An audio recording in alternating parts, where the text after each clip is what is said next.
minutos para las 11 de la mañana, 6 grados en el sur de Gasteiz, y queremos viajar a la historia de Vitoria. Llega el momento de conocer algunos detalles. Aquí suena la sintonía que nos mete en el túnel del tiempo. ¿Cómo estás, Ismael García, nuestro arqueólogo historiador? ¿Qué tal?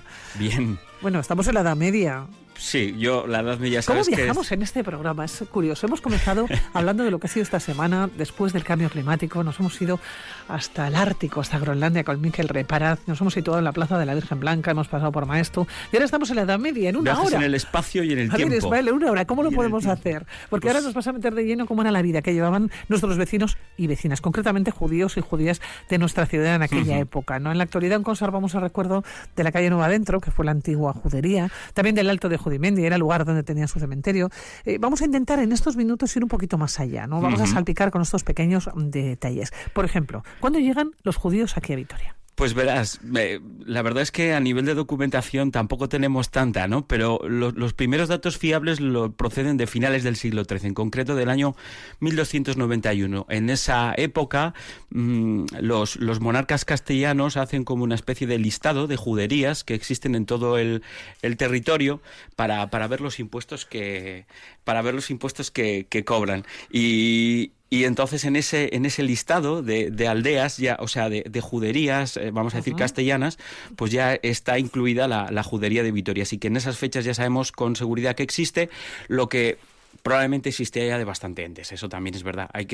Eso sí, no mucho antes. Nos podríamos ir, pues yo qué sé, pues a principios quizás del siglo XIII, no mucho más allá. Esa sería la fecha más antigua. Y también, como en este listado se incluye la cantidad que tiene que contribuir cada judería a nivel de impuestos, pues algunos historiadores han podido hacer cálculos de cuántos podrían ser las personas que conformarían esa judería.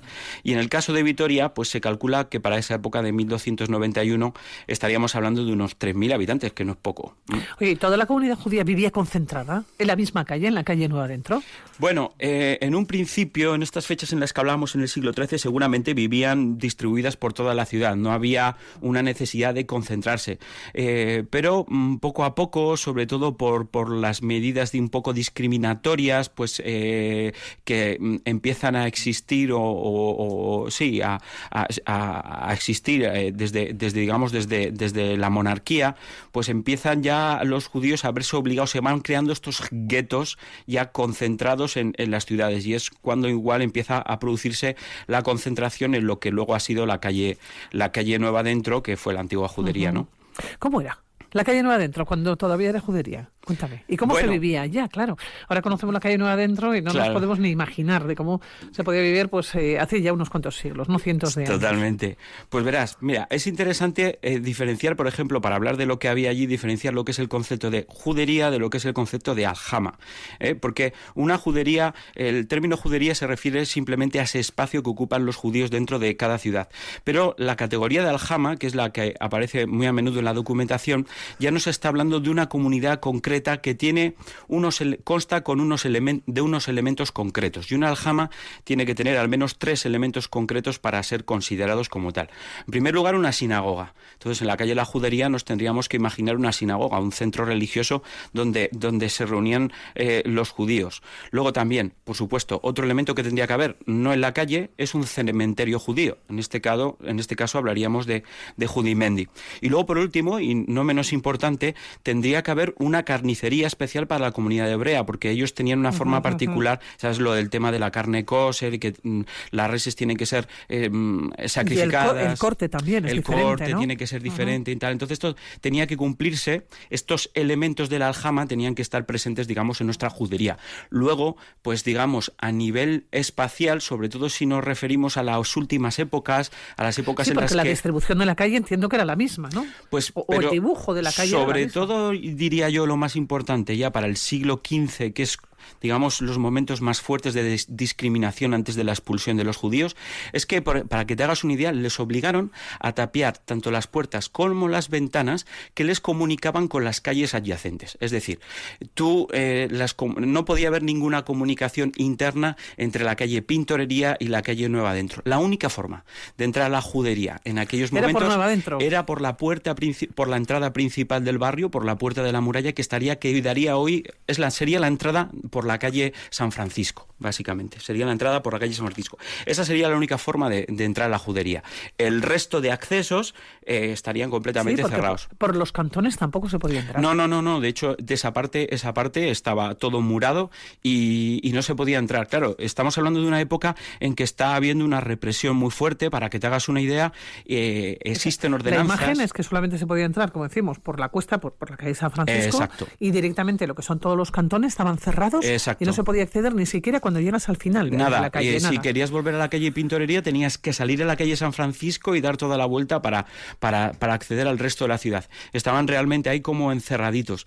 Y claro, la discriminación iba ya no solo a ese nivel, sino también a nivel de que tenían que llevar unas marcas específicas en la ropa, unos pañuelos rojos, unas marcas rojas. Tenían que identificarse como judíos. Para que se les identificase claramente como judíos. Y luego también había dificultades para circular, digamos, por dentro de la judería. Por ejemplo, las mujeres cristianas tenían prohibido entrar en la judería. Y luego también había una curiosidad, que también lo sabemos por las ordenanzas. ¿Y los hombres cristianos podían entrar? Sí que podían. Solamente era para las mujeres. Solo era para las mujeres. Bueno, pues porque no sé si estaría mal visto o por lo que pudiese pensar. Luego también en las ordenanzas hay unas órdenes específicas que tienen que ver, curiosamente, con la cocción de pan y con las mujeres. Parece que las que se encargaban en aquella época, en toda Vitoria, de hacer el pan, eran sobre todo panaderas, eran mujeres, porque estas ordenanzas están diciendo específicamente que las panaderas judías no podían cocer pan fuera de la judería y al mismo tiempo las cristianas no podían cocer pan dentro de la judería. Es decir, había que respetar, una serie de limitaciones, una serie de prohibiciones, ¿no? Había que respetar esas limitaciones. Luego incluso no podían frecuentar ciertos lugares, como por ejemplo el vecino convento de San Francisco, el pórtico del convento, estaba absolutamente prohibido que lo frecuentaran los judíos. Como ves, pues muchísimas prohibiciones que limitaban lo que era su vida. Pero también hay que pensar en este tipo en este colectivo, vamos a decir, en este colectivo que había vamos a decir, personas, profesiones mejor vistas y otras que eran bastante más vistas. Peor. ¿Cuál estaba mal vista, por ejemplo? Pues, por ejemplo, había mucho prestamista, mucho cobrador de impuesto. Muchos cobradores de impuestos. Era uno de los grandes negocios que tenían sobre todo los judíos más ricos. Los judíos tenían dinero. Sí, efectivamente, tenían dinero para poder prestarlo y los reyes recurrían mucho a ellos. Ese fue su gran problema. El tener dinero. Ese fue uno de los problemas que les pusieron, digamos, les pusieron en la diana, en el disparadero, ¿no? Hay nombres conocidos por la documentación de famosos prestamistas, como, por ejemplo, un tal Bendicho, un tal Jacob Gaón, Isaac de Mijancas, Samuel Alguadix, todos ellos vitorianos, porque también esto es importante decirlo, hablamos de judíos y da la impresión de que estamos hablando de una población o de una comunidad foránea a Vitoria, pero claro, foránea quizá fue cuando llegaron a mediados del siglo XIII, pero al cabo de 3 siglos de generaciones y generaciones eran vitorianos y vitorianas, no de pleno derecho, obviamente, pero muy insertados en nuestra vida y que no habían conocido otro territorio que no fue la llanada alavesa, ¿no? Hasta ese punto, digamos, eran vitorianos. Y bueno, pues luego ya llegó el momento ese fatídico del año 1492, que llegó el momento de la expulsión y que fue súper problemático. Unos se convirtieron al cristianismo y otros, sin embargo, tuvieron que emigrar y abandonar el cementerio. ¿Cómo se quedó la calle? Abandonada completamente, pero lo que más nos ha quedado el recuerdo es del parque de Judizmendi, que el ayuntamiento se comprometió entre los judíos a conservarlo para que a pesar del paso del tiempo eso se respetase. Una imagen, la fotografía, ¿no?, del siglo XIV, por ejemplo, de este barrio judío, y otra imagen sería ya el siglo XVI, por ejemplo, para ver las diferencias de lo que supuso el paso de los judíos, ¿no?, por Vitoria y Gasteiz. Nos quedan segundos para las 11. Ismael, nos vamos a despedir.